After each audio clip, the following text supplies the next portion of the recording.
Baiklah, Assalamualaikum warahmatullahi wabarakatuh. Waalaikumsalam. Waalaikumsalam warahmatullahi wabarakatuh. Di sini kita dari Latsar TPNS Kementerian Perhubungan tahun 2023 akan melakukan podcast tentang pelayanan publik berakhlak. Sebelum itu, alangkah baiknya kita untuk berkenalan dulu. Perkenalkan, nama saya Muhammad Gilang.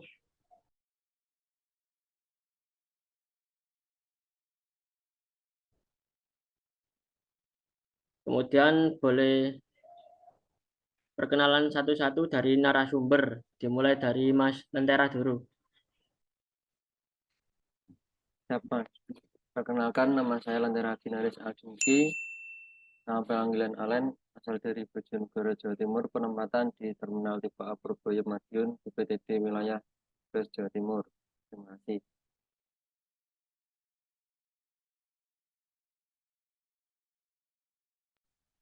Selanjutnya Mas Syafiq Iza, Mas. Silakan, Mas.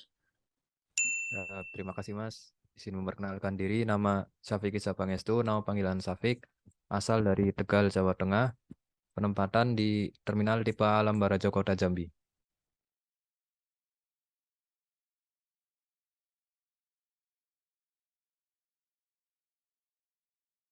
Kemudian Mas Syahreva, Mas. Silakan, Mas. Terima kasih izin memperkenalkan diri. Nama Sarefa Ahmad Feruzi, asal Tangerang, penempatan di UPBU kelas 2 Binaka. Cukup.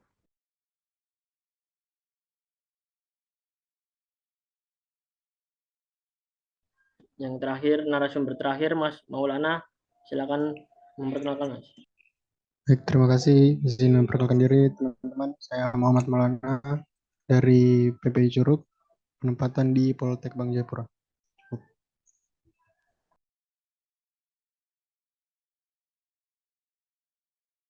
Baik, terima kasih para narasumber atas perkenalannya. Di sini kita akan mendiskusikan terkait pelayanan publik berakhlak, yang mana berakhlak ini mempunyai kepanjangan berorientasi pelayanan, akuntabel, kompeten, harmonis, loyal, adaptif, dan kolaboratif.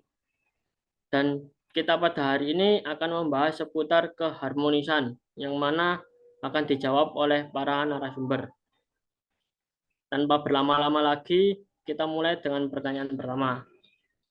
Apa sih arti dari keharmonisan itu? Bisa dijawab narasumber pertama, Mas Lentera. Siap, makasih Mas Gilang. Jadi, keharmonisan menurut laman di Wikipedia, harmoni dalam bahasa Yunani atau disebut harmonia berarti terikat secara serasi atau sesuai.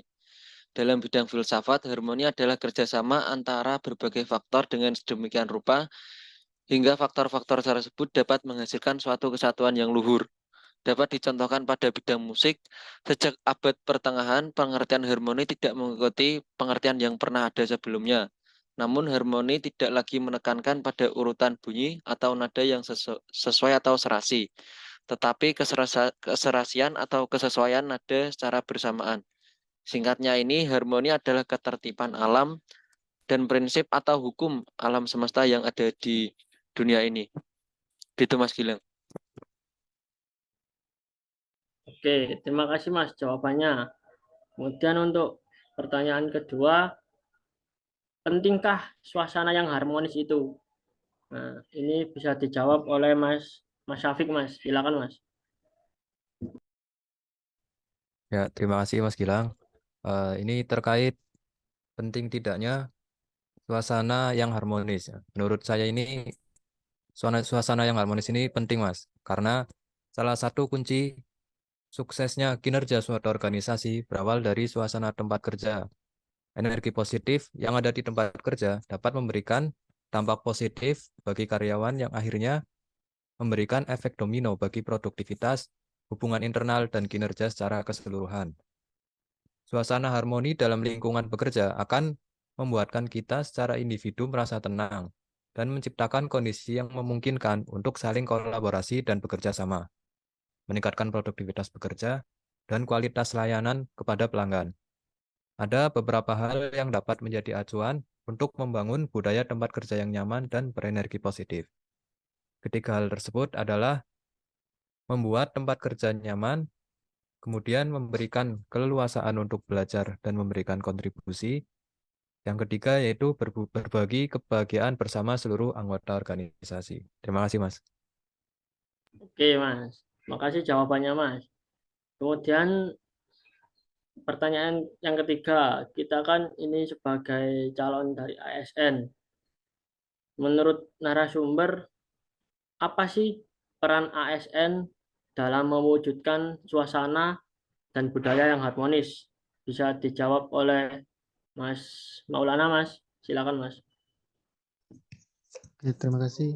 Menurut saya pentingnya, karena kita sebagai calon ASN atau aparatur sipil negara, pentingnya harmonis dalam kehidupan beresin itu merupakan suatu keadaan di mana setiap orang dapat saling merangkul di setiap masalah sehingga terjadi keselarasan dan hidup guna mencapai kebahagiaan bersama. Itu, Mas. Sudah, Mas? Ya, sudah. Oh ya, terima kasih, Mas ya atas jawabannya. Kemudian ini pertanyaan terakhir, Mas. Yang terakhir, kan pertanyaan sebelumnya sudah dibahas tentang peran ASN dalam mewujudkan suasana dan budaya yang harmonis. Nah, sekarang kita membahas apa sih kode etik sebagai seorang ASN, ada nggak sih? Bisa dijawab oleh narasumber yang keempat, Mas Sahreva. Silakan, Mas. Oke, terima kasih Mas Gilang atas kesempatannya. Jadi PNS ini kan dituntut bahwa harus berintegritas tinggi ya. Jadi integritas tinggi itu bagian dari kode etik dan kode perilaku. Itu udah diatur di dalam Undang-Undang ASN. Berdasarkan pasal 5 Undang-Undang Nomor 5 Tahun 2014 tentang ASN, ada 12 kode etik dan kode perilaku ASN. Yaitu yang pertama, melaksanakan tugasnya dengan jujur, bertanggung jawab, dan berintegritas tinggi. Yang kedua, melaksanakan tugasnya dengan cermat dan disiplin. Yang ketiga, melayani dengan sikap hormat, sopan, dan tanpa tekanan. Yang keempat, melaksanakan tugasnya sesuai dengan ketentuan peraturan perundang-undangan. Yang kelima, melaksanakan tugasnya sesuai dengan perintah atasan atau pejabat yang berwenang sejauh tidak bertentangan dengan ketentuan peraturan perundang-undangan dan etika pemerintahan. Yang keenam, menjaga kerahasiaan yang menyangkut kebijakan negara. Yang ketujuh, menggunakan kekayaan dan barang milik negara secara bertanggung jawab, efektif, dan efisien. Yang kedelapan, menjaga agar tidak terjadi disharmonisasi kepentingan dalam melaksanakan tugasnya. Dan yang terakhir, memberikan informasi secara benar dan tidak menyesatkan kepada pihak lain yang memerlukan informasi terkait kepentingan kedinasan. Jadi itu kode etik dan kode perilaku Mas Gilang yang tercantum di pasal 5 Undang-Undang Nomor 5 Tahun 2014. Terima kasih. Ya, terima kasih Mas ya atas jawabannya. Sekian itu saja yang bisa kami sampaikan pada podcast hari ini. Semoga bisa bermanfaat bagi teman-teman yang menonton podcast kami. Saya undur diri. Kalau ada salah kata ataupun perbuatan, mohon dimaafkan. Baik. Assalamualaikum warahmatullahi wabarakatuh. Terima kasih Mas ya sudah hadir di podcast.